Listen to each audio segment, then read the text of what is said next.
안녕하십니까. 부동산 엑스파일 굿모닝 신소장의 신소장입니다. 여러분 안녕하십니까. 제가 오늘 말씀드리고 싶은 거는 시행에 대해서 이야기를 드려보도록 해볼게요. 제가 방송을 조금씩 이제 하루에 한 번씩 어떻게 한번 해볼까 많이 노력을 하고 있는데요. 제가 겪었던 일들, 그리고 제가 그날 있었던 일들을 일기 형식으로, 그리고 저의 생각을 한번 이야기를 드려보도록 할게요. 우선은 제가 어제였습니다. 정확하게는 어제 상담을 하나 했는데, 하나는 중개업자분께서 상담을 해주셨습니다. 어느 시행자가 서울의 도심권에 있는 역세권에 시행을 하게 되는데, 거기에 대해서 자금이 필요하다고 투자를 좀 유치를 하고 있나 봐요. 그래서 제가 그거에 대해서 그 사업계획서를 보고 이야기를 드렸었죠. 좋아요. 오피스텔인데 한 34억 정도 남는다는 그런 장사 라고 얘기가 나왔습니다. 근데 오피스텔은 많이 남아요. 상당히 많이 남습니다. 그러니까 시행이든 뭐든 우리가 이렇게 보시면 돼요. 단위당 단가, 즉 하나에 우리가 아파트나 그런 것들은 빼고, 아파트야 그거잖아요. 건축법이 아닌 주택법에 적용을 받는 것들은 제외하고, 어떻게 해서도 똑같은 연면적에 한 세대라도 더 분양을 할까라는 것과, 그것을 막으려는 지자체 혹은 정부의 싸움 그런 게 좀 있다고 봐요. 예를 들어 보면 이건 조금 제가 어긋나가 볼게요. 정부에서 어느 한 분야, 예를 들면 다세대 주택이다, 아니면은 도시생활주택이라고 하죠. 도시생활주택이나 그런 것들을 만든다고 했을 때 그것을 좀 줄여야겠다고 하면, 물론 지자체에서는 오피스텔 같은 경우에서는 건축허가를 내지 않는 경우도 있습니다. 특정에 대해서는 건축허가를 내지 않는 경우도 있지만 그거는 좀 유연적인 부분이 약간 있습니다. 그렇지 않더라도 전국적으로 되어 있는 걸로 막아보려면 주차장을 강화시키면 됩니다. 주차장을 강화시키면은 자연스럽게 공급이 조금 줄어듭니다. 예를 들어 보면 다세대 빌라가 그랬죠. 다세대 빌라가 2002년도인가요? 다세대 빌라가 그때 공급이 좀 줄었을 거예요. 여러 가지 이유가 있었지만, 우리가 지금 보는 필로티 구조라고 하죠. 필로티 구조가 1층을 전면으로 주차장으로 만드는 건데, 그것을 만들게 된다고 한다면 궁극적으로는 1층을 포기해야 되고요. 그리고 반지하를 포기하게 됩니다. 그러면 2세대 혹은 3세대씩 하면 4세대에서 6세대를 포기하게 되는 거죠. 그래서 공급이 일시적으로 중단이 됐습니다. 근데 그게 갑자기 공급이 또 폭증이 됐던 것은 바로 재개발 때문에 2006년 전후로 해가지고 빌라가 또 폭증이 됐죠. 공급이 폭증이 됐습니다. 그런 겁니다. 그런 게 좀 있어요. 그럼 우리가 도시생활주택 있잖아요. 도시생활주택, 도생은 실질적으로 말씀드리면 상업지역의 원룸 같은 겁니다. 상업지역의 원룸 같은 경우인데, 우리가 의정부에서 불이 났었죠. 화재가 일어났었는데, 그것은 한겨레에서 이렇게 깠더라고요. 이명박 정부가 무리한 규제 완화로 인해서 불이 났다. 그게 정확한 팩트입니다. 도시생활주택, 도생 같은 경우에서는 주차장을 완화를 많이 시켜줬거든요.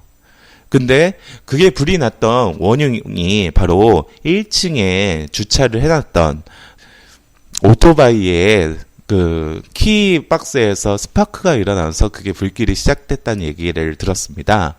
그렇게 본다고 한다면 이게 주차장을 완화시켜줬기 때문에 그런 일이 발생된 거다. 규제 완화 때문에. 그거라고 얘기를 볼 수가 있겠죠. 그거는 맞습니다. 만약에 그게 지하에 주차가 되어 있었다면 좀 달라지지 않았을까요? 라는 생각을 합니다. 스프링클러도 있었을 테고요. 그때 당시에는 지하에는.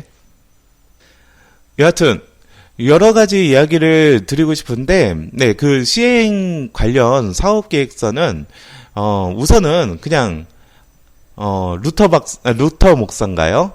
그 명대사 나는 꿈을 가지고 있습니다. 네, 그거랑 동일합니다. 네. 말 그대로 말이 안 되는 겁니다. 우선은 당연히 매가는 높게 잡아요. 특히 1층 상가 같은 경우에서는 매가를 분양가를 상당히 높게 잡습니다. 아주 높게 잡죠. 그때 당시에는 보면은 1억을 잡았더라고요. 평당 1억. 분양평당이잖아요. 우리가 전용률 50%라고 봤을 때 10평 정도면 20평. 네, 분양 전용률은 상가는 50% 정도 주거든요. 덜 줄 수도 있습니다. 50%보다 덜 줄 수도 있는데 그러면은 20억입니다. 20억에서 21억 정도. 그러면은 10평에 21억의 수익률을 맞추려면 적어도 500만 원 이상이 아니죠. 1000만 원 가까이 수익이 나야겠죠. 임대수익형 부동산으로 본다면 5.5%만 좀 잡는다고 쳐도요. 답이 나올까요?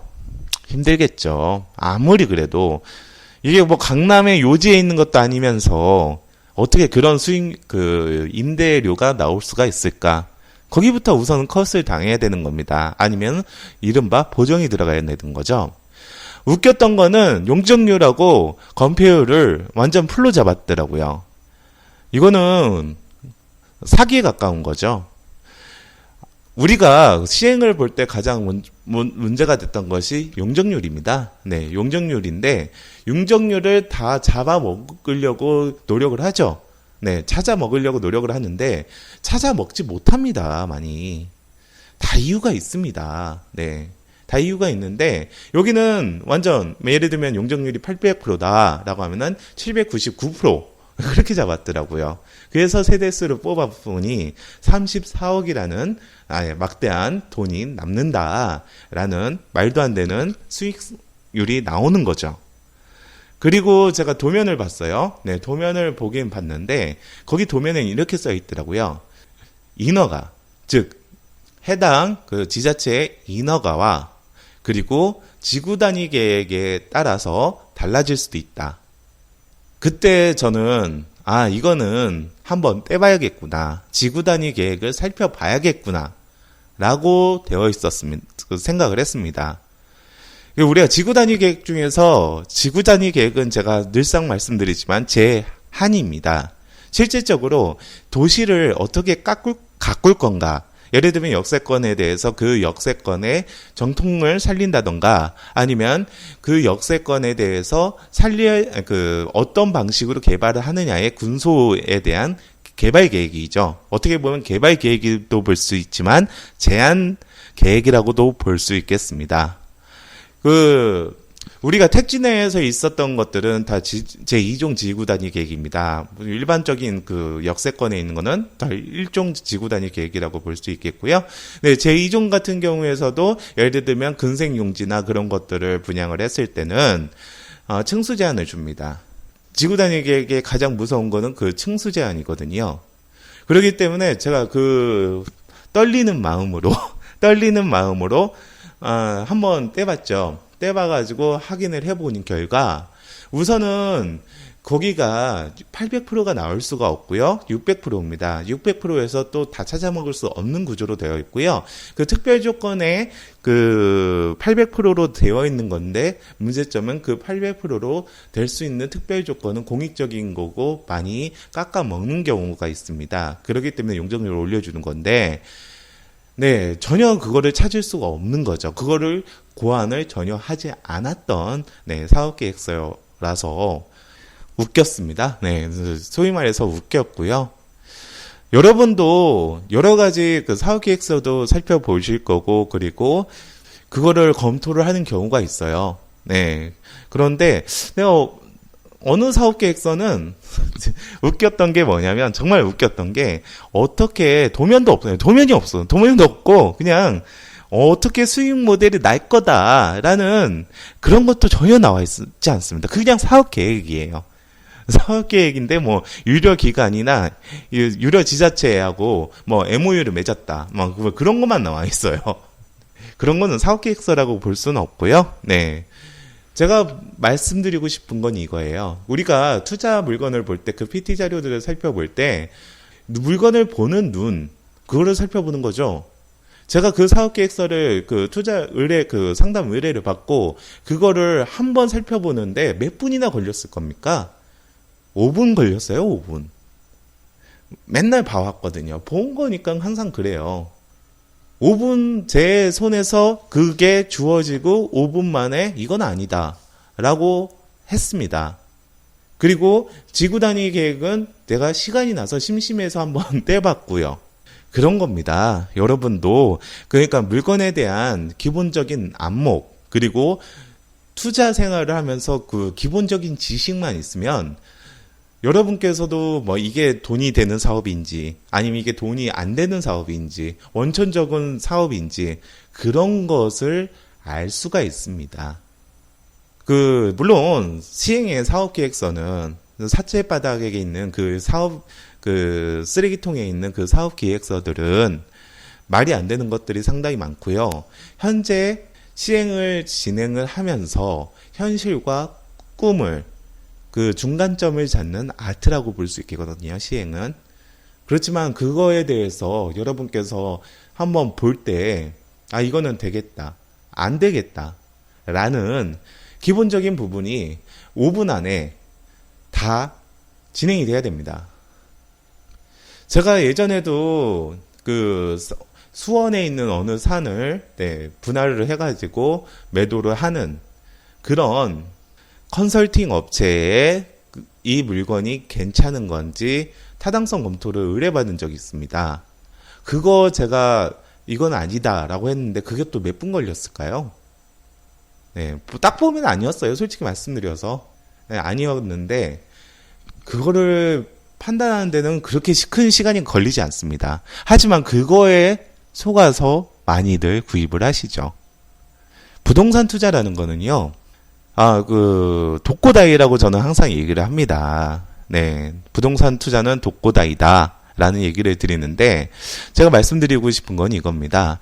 부동산은 공부가 필요하고요. 지식을 쌓으면서 진행을 하게 된다고 한다면, 기본적으로 이거는 괜찮은 건지, 아니면 이거는 별로인 건지, 라는 생각을 가질 수가 있고요. 그리고 이것들이 바로 리얼티 마인드, 제가 항상 주장하는 리얼티 마인드가 되는 겁니다. 부동산 투자는 사람 믿고 투자하는 거잖아요. 근데 그 결과는 여러분한테 가는 거죠.